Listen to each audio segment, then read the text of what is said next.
Сәлем, каналға тіркелеміз, лайк басамыз, комментарий жазамыз. Любой рилсті скачать етіп алу үшін телеграм каналға кіріп Save as bot дегенді тіркеліп аламыз.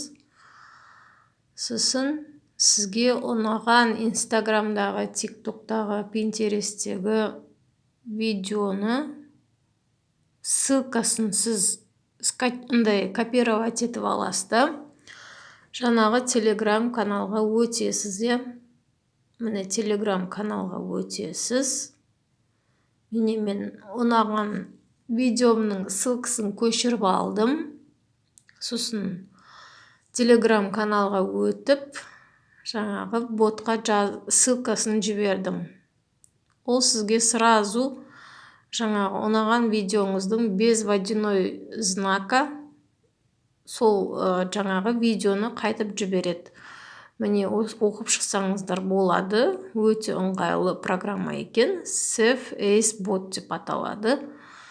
Осыны пайдаланыңыздар. Кейде керек видеоны осылай тартып алсаңыздар болады. Без водяного знака, Міне менде тартылды жаңа жылдық видео. Каналға тіркелеміз, лайк басамыз, комментарий жазамыз. Міне мен өзімнің телефоныма сақтап алдым галереяма. Пайдалы ақпараттермен бөлісетін боламын. Каналға тіркеліп қойыңыздар. Іске сәт. Жаңа жыл тағы да құтты болсын. Міне видеомды көре тұрыңыздар.